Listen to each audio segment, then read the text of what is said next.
નમસ્તે વિદ્યાર્થી મિત્રો, જય સ્વામિનારાયણ। એક નવા પાઠ સાથે આજે સામાજિક વિજ્ઞાનની શરૂઆત કરીશું। ગયા સત્રમાં આપણે જે પાઠનો અભ્યાસ કર્યો એની પરીક્ષાઓ પણ લીધી। હવે દિવાળી પછીના સત્રની અંદર પાઠ 7 આપણા વારસાનું જતન એ પાઠની ચર્ચા આપણે કરીએ। આમ તો માધ્યમિક શિક્ષણ બોર્ડની પેપર સ્ટાઇલ પ્રમાણે આ પાઠમાંથી એક ઓબ્જેક્ટિવ માર્ક્સનો પ્રશ્ન પૂછાય અને એક શોર્ટ ક્વેશ્ચન 2 માર્ક્સનો પ્રશ્ન પૂછાય, એટલે કે ભાઈ ટોટલ 3 માર્ક્સના પ્રશ્નનું ભારણ આમાંથી આવે છે। પણ હવે નવા સંજોગોને કારણે કદાચ પેપર સ્ટાઇલમાં ફેરફાર થાય અને માર્ક્સના ભારણમાં બદલાવ આવી શકે, પરંતુ આપણે 3 માર્ક્સના આધારે જ આનો અભ્યાસ કરવાનો કે ભાઈ 2 માર્ક્સનો પ્રશ્ન પૂછી શકાય। વારસાનું જતન આ પાઠની અંદર આપણે જે આપણા સાંસ્કૃતિક અને પ્રાકૃતિક વારસાની વાત કરી, અભ્યાસ કર્યો। વારસાના મુખ્ય 2 પ્રકાર, સાંસ્કૃતિક વારસો અને પ્રાકૃતિક વારસો। એની જાળવણી કઈ રીતે કરવી, શું કરવું, કયા કયા ઉપાયો કરવા, શા માટે એની જાળવણી કરવી। આપણો ભારત દેશ વિશ્વમાં એક અલગ જ સ્થાન ધરાવતો દેશ છે, દ્વીપખંડ છે, દ્વીપકલ્પીય દેશ છે। આની અંદર તમે અભ્યાસ કર્યો કે ભાઈ ભારતમાં ધર્મ, જ્ઞાન, વિજ્ઞાન, એની સંસ્કૃતિ, એની કલા, કૌશલ્ય અને આધારે ભારત વિશ્વના દેશો કરતાં કંઈક અલગ સ્થાન ધરાવે છે। આપણા દેશની જે પ્રાચીન સંસ્કૃતિ છે એ પ્રાચીન સંસ્કૃતિ વર્ષો જૂની છે, અદ્ભુત છે, એની ગરિમા અલગ પ્રકારની છે અને એનું જતન કરવું, એનું સંરક્ષણ કરવું એ આપણી ફરજમાં આવે છે। એટલે સાંસ્કૃતિક વારસાના સંરક્ષણની આવશ્યકતા છે। કોઈ પણ દેશ હોય એનો સાંસ્કૃતિક વારસો જે છે એ સાંસ્કૃતિક વારસાના સંરક્ષણની આવશ્યકતા છે। કોઈ પણ દેશ પોતાની સંસ્કૃતિને જાળવવા માટે કટિબદ્ધ છે અને ભારત જેવો દેશ, એનો જે સાંસ્કૃતિક વારસો અનેક વિવિધતાઓથી ભરેલો, એનું સાહિત્ય, કલા, સ્થાપત્ય, શિલ્પ, એની પ્રાકૃતિક સંપદા, આ બધામાં એટલી બધી વિવિધતા છે કે એ વિવિધતાને જો જાળવવામાં આવે તો ભારત દેશની સંસ્કૃતિ હજારો વર્ષો સુધી હજુ પણ સચવાયેલી રહે। કારણ કે આપણા દેશની જે સાંસ્કૃતિક વારસાની ધરોહર છે, પ્રાકૃતિક વારસાની ધરોહર છે, એના ઉપર માનવીય પરિબળોને કારણે એને અનેક પ્રકારનું નુકસાન થાય છે। કુદરતી અને માનવીય પરિબળોથી એના ઉપર એ પ્રતિકૂળ અસરો થઈ, એટલે એ અસરોથી એને બચાવવું જોઈએ। કારણ કે આ વારસો જે છે આપણા દેશનું ગૌરવ છે, આપણા દેશની ઓળખ છે। કોઈ પણ દેશ માટે એનો વારસો, એનું ઓળખ, એની ગૌરવ, એની ઓળખ દર્શાવે છે।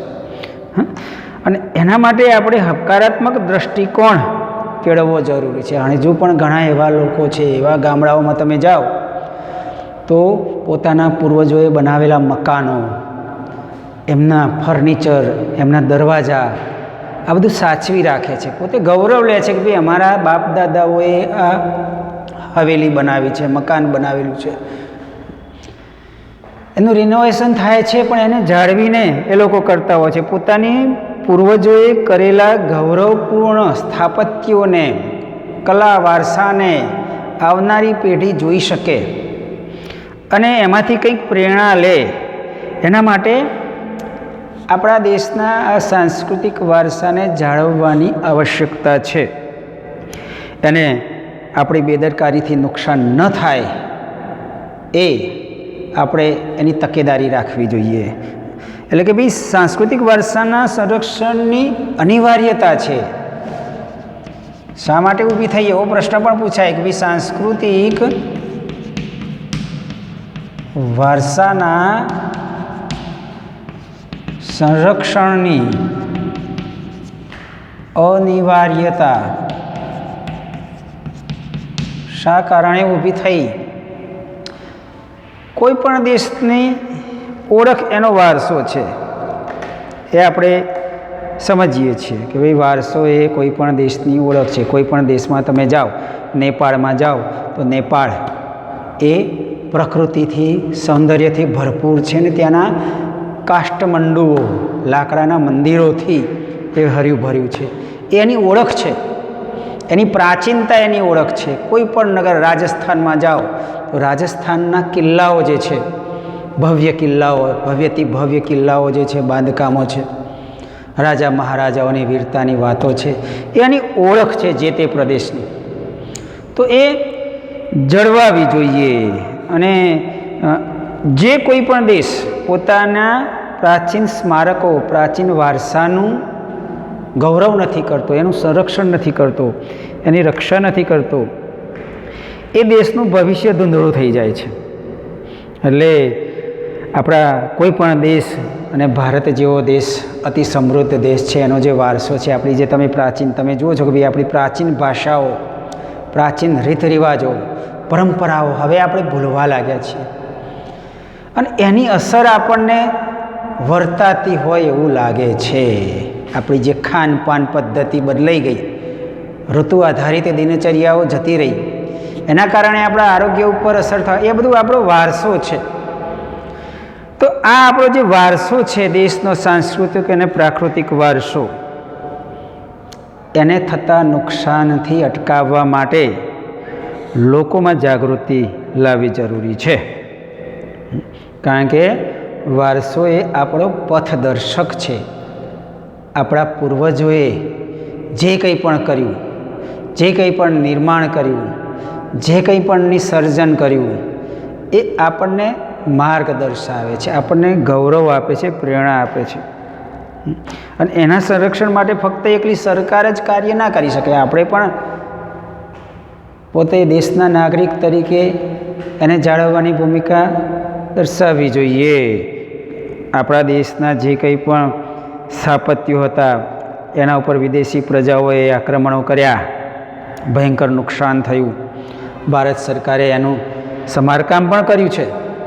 કેટલાક એવા સ્થાપત્યો છે કે એનું સમારકામ કરી અને એનો વિકાસ કર્યો, અને કેટલાક એવા સ્થાપત્યો છે કે બીજી એનું સમારકામ કરી શકાતું નથી. જો એમાં કોઈક ફેરફાર કરવા જાય તો એની વાસ્તવિકતા જતી રહે એવું, તો એને એના એ સ્વરૂપમાં જાળવી રાખ્યા છે.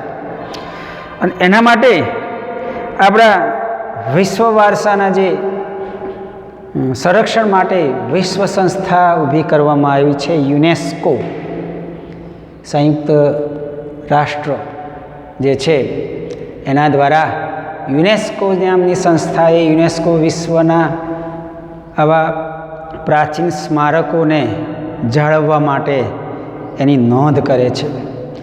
ભારત દેશમાં પણ આવા અનેક સ્થળો છે જેને વિશ્વ વારસામાં જોડવામાં આવ્યા છે. આ વારસાથી આપણને શું લાભ થાય? તો ખાસ કરીને પર્યટન ઉદ્યોગનો વિકાસ થાય. આપણા દેશનો પર્યટન ઉદ્યોગ અને આપણો વારસો એવો મુદ્દો છે. વારસો અને પર્યટન ઉદ્યોગ એ બંને એકબીજા સાથે જોડાયેલા છે. યુનેસ્કો, મેં તમને કહ્યું કે ભાઈ યુનેસ્કોએ ભારતના પણ પ્રાકૃતિક અને સાંસ્કૃતિક વારસાના સ્થળોને જાળવણી કરવા માટે વિશ્વ વારસાની યાદીમાં મૂક્યા છે. અને એ યાદીને વિશ્વભરના લોકો જુએ છે અને આકર્ષાઈને ભારત દેશમાં દુનિયાભરના પ્રવાસીઓ ભારતમાં આવે છે. આપણા દેશના સાંસ્કૃતિક અને પ્રાકૃતિક વારસાને જોવા માટે. વિશ્વભરના અને દેશના જુદા જુદા રાજ્યોમાંથી જુદા જુદા સ્થળોએ લોકો આવે જાણવા માટે, જોવા માટે, અનુભવવા માટે, આપણી સંસ્કૃતિને માણવા માટે. કેટલાક લોકો સંશોધન કરવા માટે આવે અને એના કારણે પર્યટન ઉદ્યોગનો વિકાસ થાય. એક જગ્યાએથી બીજી જગ્યાએ લોકો આવન જાવન કરે એટલે પરિવહન વિકાસ થાય, પરિવહન ઉદ્યોગને લાભ થાય, જુદા જુદા રાજ્યોને આર્થિક લાભ થાય. રાજસ્થાન જેવું રાજ્ય છે તો ત્યાં પર્યટન ઉદ્યોગ વિકસ્યો છે. એને આર્થિક કરોડરજ્જુ કહેવાય કે ભાઈ દુનિયાભરમાંથી લોકો ત્યાં આવે છે, ફરે છે, હરે છે, ત્યાંના પ્રાચીન સ્મારકોને જોવા માટે આવે છે, જેથી ત્યાંનું અર્થતંત્ર મજબૂત થાય છે, લોકોને આર્થિક લાભ મળે છે, રાજ્યને આર્થિક લાભ મળે છે. અને બીજું કે ભાઈ આપણા દેશની સાંસ્કૃતિક કલાઓ, સાંસ્કૃતિક પરંપરાઓ એ વિશ્વ જુએ છે અને એની નોંધ લે છે. વિશ્વભરમાં આપણી સાંસ્કૃતિક પરંપરાઓ પ્રગટ થાય છે અને લોકો દુનિયામાં ભારતનું નામ આગળ આવે છે. પહેલાંના સમયમાં તો ભારત મદારીઓના દેશ તરીકે ઓળખાતો કે ભાઈ આ દેશમાં સાધુઓ અને મદારીઓ જ વસે છે. પણ સમયાંતરે ધીમે ધીમે ભારતની સંસ્કૃતિ એની વિકાસ ધારા વધી, વિશ્વમાં એનો ફેલાવો થયો, લોકો જાણતા થયા, ત્યારે આપણી ભારતીય સંસ્કૃતિ કેટલી અદ્ભુત છે એ લોકોને ખબર પડી. બીજું કે ભાઈ આ વારસાના સ્થળોનો વિકાસ કરવા માટે જે તે વિસ્તારને આર્થિક લાભ મળે છે, ત્યાં વસવાટ કરતા લોકોને રોજગારી મળે છે અને આપણી જે લુપ્ત થતી કલાઓ છે એ કલાઓનો પણ વિકાસ થાય છે. વિદેશી પર્યટનો આવે છે, વિદેશી પર્યટકો આવે છે વિશ્વભરમાંથી. એમના કારણે આપણા દેશનું વિદેશી હુંડિયામણ વધે છે અને વિદેશમાંથી આવનારા લોકો ભારતની સંસ્કૃતિ, ભારતના સ્થાપત્યો, શિલ્પો, પરંપરાઓ એને વિશ્વભરમાં ફેલાવો કરે છે. લોકો જાણે છે, આપણી સંસ્કૃતિની ઓળખ થાય છે. માટે આ વારસાના જે સ્થળો છે એનો વિકાસ કરવો રહ્યો. એના માટે પાકા રસ્તાઓ, રેલવે, પાણી, સંદેશા વ્યવહાર, આરોગ્ય વગેરેની સુવિધાઓ કરવી જોઈએ, વીજળીની સુવિધાઓ કરવી જોઈએ. પાકા રસ્તા હોય તો છેક સુધી જઈ શકાય. કોઈ પણ પ્રાચીન સ્મારક હોય તો ત્યાં જવા માટે જો સંદેશા વ્યવહારની કે ભાઈ રેલવેની, માર્ગ વાહન વ્યવહાર કે વીજળીની કે ત્યાંને રહેવા ફરવાની જો સુવિધાઓ ના હોય તો એનો વિકાસ ના થાય. પણ ત્યાં એવો વિકાસ થાય. તમે ઉદાહરણ, ઘણા બધા એવા ઉદાહરણ છે કે ભાઈ આપણા દેશમાં ગુજરાત રાજ્યની જ વાત કરીએ કે ભાઈ ગુજરાતની અંદર સરદાર સરોવર કેવડિયા કોલોનીમાં બનાવવામાં આવ્યું. તો વર્ષો પહેલાં ત્યાં ડેમ નહોતો, બંધ નહોતો બનાવવામાં આવ્યો, સ્ટેચ્યુ ઓફ યુનિટી હતું નહીં. તો એ વખતે કોઈ જતું નહોતું, પણ અત્યારે ત્યાં વિકાસ થયો છે, ત્યાં પર્યટન ઉદ્યોગનો વિકાસ થયો, ત્યાંના લોકોને રોજગારી મળી, સારા રસ્તા, આરોગ્ય, શિક્ષણ, વીજળી, ઇન્ટરનેટ, આ બધી સુવિધાઓ ત્યાં પ્રાપ્ત થવા લાગી. એટલે કે ભાઈ વિકાસ થાય છે. લોકો ફોટોગ્રાફી કરાવવા માટે, નૌકા વિહાર કરવા માટે, ઘોડેસવારી કરવા માટે ત્યાં જાય છે અને એના કારણે આવી પ્રવૃત્તિઓનો વિકાસ થાય, પ્રોત્સાહન મળે તો આસપાસમાં વસવાટ કરતા લોકોને રોજગારી મળે છે. માટે આજે વારસાનો જે સ્થળોનો જે વિકાસ છે એના સંરક્ષણ માટેના પ્રયાસોની ચર્ચા કરીએ આપણે કે ભાઈ વારસાની જાળવણી માટેના પ્રયાસો સરકારે શું કર્યા. તો ઈસવીસન 1952માં વન્યજીવો માટેના બોર્ડની રચના કરવામાં આવી. તમારે પ્રશ્નમાં, ટૂંકા પ્રશ્નોમાં પૂછાય, ઈસવીસન 1952 વન્યજીવો માટેના બોર્ડની રચના કરવામાં આવી. આપણા દેશના જે વન્યજીવોનું સંરક્ષણ મળી રહે એના માટે આ સંસ્થા, આ બોર્ડ એક બનાવ્યું અને તે સમગ્ર ભારતના જુદા જુદા રાજ્યોને જંગલોનો, વન્યજીવોનો, વનસ્પતિનો અભ્યાસ કરે છે અને રાષ્ટ્રીય ઉદ્યાનો, પક્ષી ઘરો, પક્ષી વિહારો, એના માટેના સંરક્ષણ માટેના શું ઉપાય કરવા પડે એની સલાહ સૂચન સરકારને, કેન્દ્ર સરકારને અને રાજ્ય સરકારને આપે છે. બીજું 1972માં વન્યજીવોને લગતો કાયદો ઈસવીસન 1972 વન્યજીવોને લગતો કાયદો ઘડવામાં આવ્યો અને આ કાયદા અન્વયે એનો અમલ થયા પછી ભારતમાં રાષ્ટ્રીય ઉદ્યાનો, અભયારણ્યો અને જૈવ આરક્ષિત ક્ષેત્રોનો વિકાસ કરવા માટે પ્રોત્સાહન મળ્યું અને જેના કારણે આપણા દેશમાં અત્યારે ઘણા બધા રાષ્ટ્રીય ઉદ્યાનો, અભયારણ્યો અને જૈવ આરક્ષિત ક્ષેત્રોની રચના થઈ છે. અને આ કાયદાઓને કારણે આપણા દેશના કેટલાક લુપ્ત થતા છોડવાઓ, વૃક્ષો, પશુ પક્ષીઓ, પ્રાણીઓ એને બચાવવાનો પ્રયાસ થયો છે. કડકમાં કડક કાયદાઓ ઘડવામાં આવ્યા છે.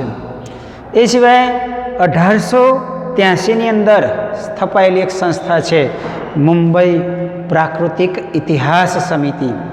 ઈસવીસન 1883માં મુંબઈ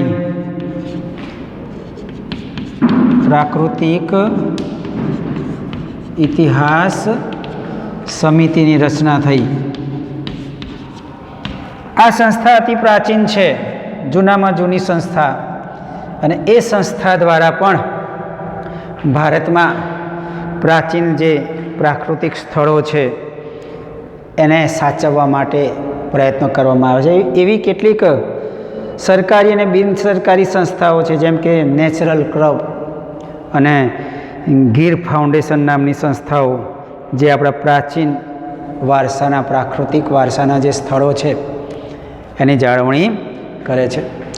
એટલે અહીં સુધી આપણે આજે ચર્ચા કરી કે ભાઈ સાંસ્કૃતિક વારસાના સંરક્ષણની આવશ્યકતા, એની અનિવાર્યતા અને મહત્ત્વનો મુદ્દો કે ભાઈ પર્યટન ઉદ્યોગ અને આપણો વારસો એકબીજા સાથે કઈ રીતે સંકળાયેલા છે. જ્યારે આ ત્રણ મુદ્દા કે ભાઈ 1952, 72 અને 1883માં રચવામાં આવેલા જે કાયદાકીય જોગવાઈઓ, અને એ જોગવાઈઓને કારણે ભારતના ખાસ પ્રાકૃતિક વારસાનું જતન કરવામાં આવ્યું.